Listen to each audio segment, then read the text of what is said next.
Sir మీ పేరండి? నా పేరు గడిపూడి సాంబశివరావు అండి. ఎక్కడి నుండి వచ్చారండి? గురిజాల నియోజకవర్గం అండి. పల్నాడు జిల్లా నుండి వచ్చారు.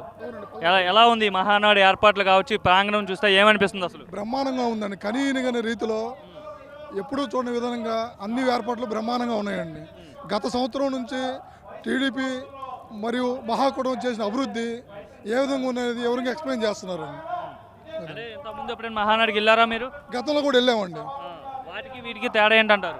గతంలోకి వీటికి తేడా ఏం లేదు కానివ్వండి, సౌకర్యాల పరంగా గతంలో జరిగిన అభివృద్ధి వివరంగా ఎక్స్ప్లెయిన్ చేయడం కానీ ఇంకోటి కానీ విధానం కానీ ఏదైనా కానీ చాలా బాగుందండి.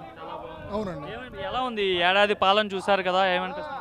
ఈ సంవత్సరం గత 5 సంవత్సరాల నుంచి జరిగిన పాలనని ఇబ్బందికరమైన పరిస్థితుల నుంచి బయటపడేయడానికి చంద్రబాబు నాయుడు గారి నాయకత్వంలో విశ్వ ప్రయత్నం చేసుకుంటా ఇప్పుడిప్పుడే మొదటి అడుగులు పడుతున్నాయండి. ఇంకా కొంత టైం పడుతుంది డెవలప్ కావడానికి. మీరు మొదటి నుండి తెలుగుదేశం పార్టీ అండి? లేదండి, నేను గతంలో 2024 వరకు కూడా నేను వైసీపీ ప్రభుత్వంలోనే ఉన్నానండి. గత ప్రభుత్వ పాలకుల పాలన నచ్చక జగన్మోహన్ రెడ్డి గారి విధానాలకు వ్యతిరేకంగా మేము చంద్రబాబు నాయుడు గారికి సపోర్ట్గా లోకల్ ఎమ్మెల్యే గురిజాల ఎమ్మెల్యే గారు మరియు శ్రీకృష్ణదేవరాయల గారికి అనుకూలంగా మేము టీడీపీలోకి గత 2004 ఎన్నికలకు ముందు రావడం జరిగిందండి. అప్పుడు ఆ గతంలో ఆ పార్టీలో ఉన్నారు, ఇప్పుడు ఈ పార్టీలో ఉన్నారు. రెండు పార్టీలకి తేడా ఏంటి, ఏం గమనించారు?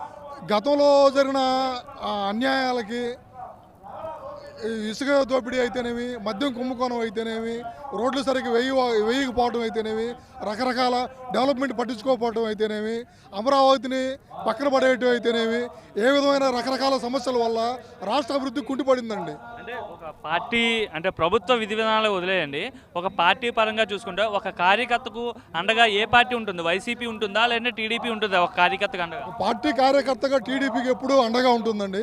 గతంలో ఎప్పుడూ లేని విధంగా ప్రమాద బీమాని 2 లక్షల నుంచి 5 లక్షలకి పెంచిన మొట్టమొదటి పార్టీ టీడీపీ అయ్యి ఉందండి.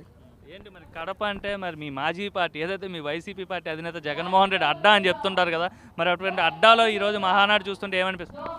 అడ్డా అనేది ఏది ఉండదండి. ప్రజలకు అనుకూలంగా కరెక్ట్ సరైన పాలన చేస్తే అడ్డాలు ఏమి ఉండవండి. అడ్డాలు గిడ్డాలు అన్నీ జాంతన అయ్యండి. ఇందుట్లో ఖచ్చితంగా కూడా మునుపు గతంలో ఎన్నడూ జరగని విధంగా కడప పార్లమెంటుతో సహా కూడా క్లీన్ స్వీప్ చేసే దిశగా ప్రభుత్వం కూటమి ముందడుగులు వేయబోతుందండి. సాధ్యమవుతుందా? కడప పార్లమెంట్ కావచ్చు, పులివెందుల అసెంబ్లీ కావచ్చు, టచ్ చేయగలరంటారా తెలుగుదేశం పార్టీ? అవుతుందండి, ఖచ్చితంగా అవుతుంది. 151 స్థానాల నుంచి 11 స్థానాలకు వచ్చింది. 11 స్థానాల నుంచి 3 స్థానాలకు పోయే దారి త్వరలోనే రాబోతుందండి. జగన్మోహన్ రెడ్డి బలం వేరు, జగన్మోహన్ రెడ్డి బలగం వేరు. రాష్ట్రం అంతా ఒక ఎత్తు అయినా సరే పులివెందుల్లో జగన్మోహన్ రెడ్డిని టచ్ చేసే పార్టీ కానీ టచ్ చేసే లీడర్ కానీ లేడని చెప్తుంటారు కదా.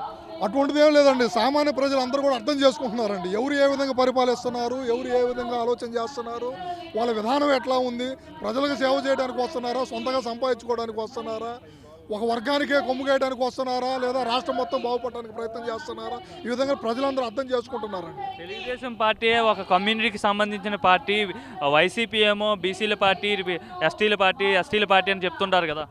లేదండి, తెలుగుదేశం పార్టీ అంటేనే బీసీల పార్టీ అండి.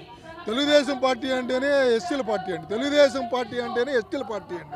తెలుగుదేశం పార్టీ అంటేనే బడుగు బలహీన వర్గాల అణగారిన వర్గాల పార్టీ అండి.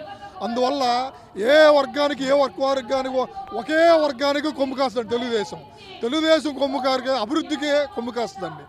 అభివృద్ధికి తర్వాత రోడ్లు బాగు చేయడానికి, సామాజిక వర్గాలకి అన్ని విధాలుగా కూడా అందరికీ సమాన న్యాయం చేసే పార్టీయే తెలుగుదేశం పార్టీ అండి.